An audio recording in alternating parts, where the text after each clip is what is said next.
Jadi muslim yang benar-benar menjalankan agama secara kafah, yang pertama adalah harus mencari ulama, mencari mursyid yang benar-benar kapasitasnya adalah sebagai naibur rasul.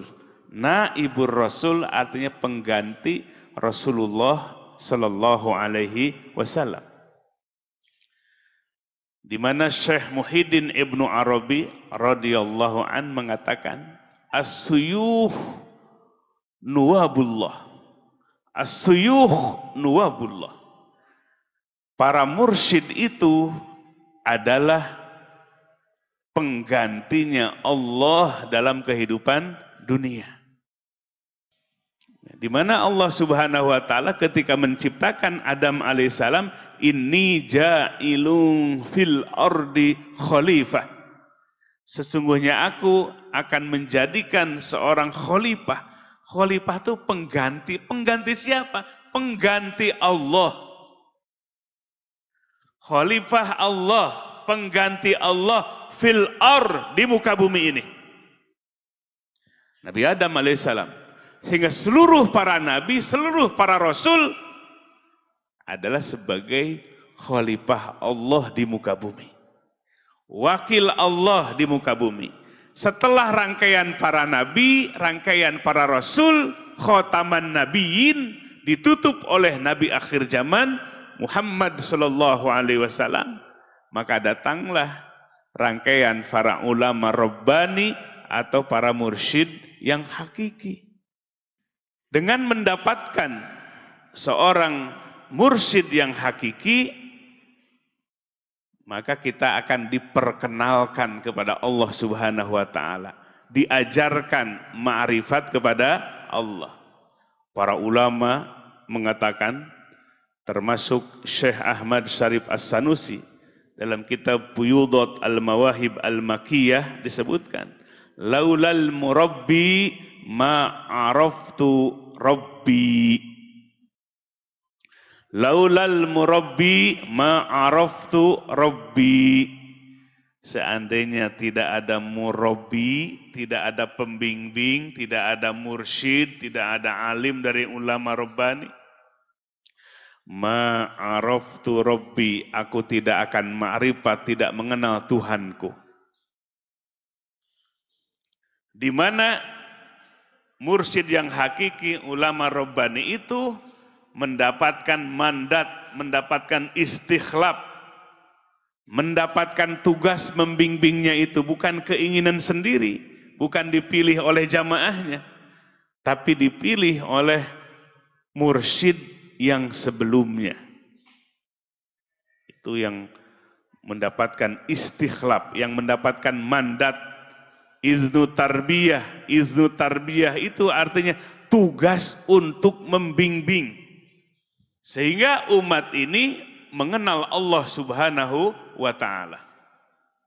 Mengajarkan agama, ulama, mursyid hakiki yang paham dengan arkanuddin, yang paham dengan rukun agama yang 3.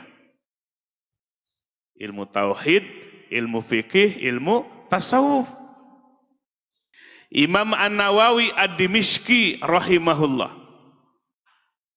beliau mengajarkan agama dengan arkanuddin, dengan rukun agama yang 3. Ditulis kitabnya Al-Maqasid An-Nawawiyah.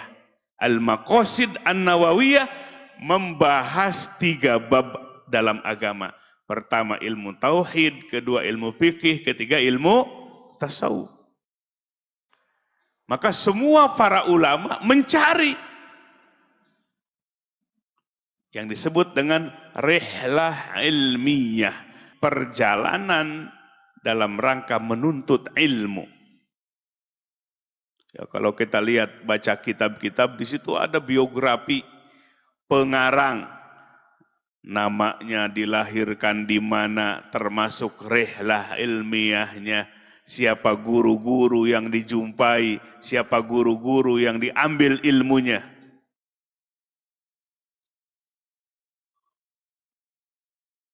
Contoh misalnya Syekh Abdul Wahab Asy-Sya'rani rahimahullah dalam kitab Al-Anwar Al-Qudsiyah, beliau menyebutkan, beliau berguru kepada ulama-ulama, baik ulama zahir, termasuk juga suluk di dalam thariqahnya. Suluk di dalam thariqahnya. Sehingga sampai wusul ilallah, hatinya mengakses Allah. Hatinya tersambung dengan Allah subhanahu wa ta'ala. Ia mengatakan bahwa seorang mursyid, murabbi ruh, pembimbing rohani adalah kal mi'raj. Seperti tangga. Ya.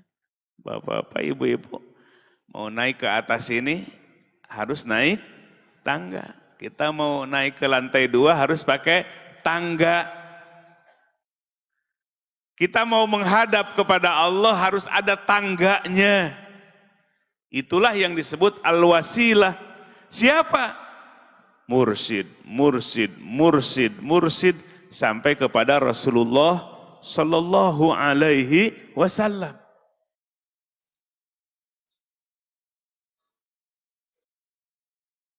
Jadi inilah yang pertama yang harus dicari adalah seorang ulama Rabbani atau mursyid hakiki. Yang mengajarkan agama secara tuntas, yang mengajarkan agama secara keseluruhan, baik yang tertuang dalam ilmu tauhid, fikih dan tasawuf.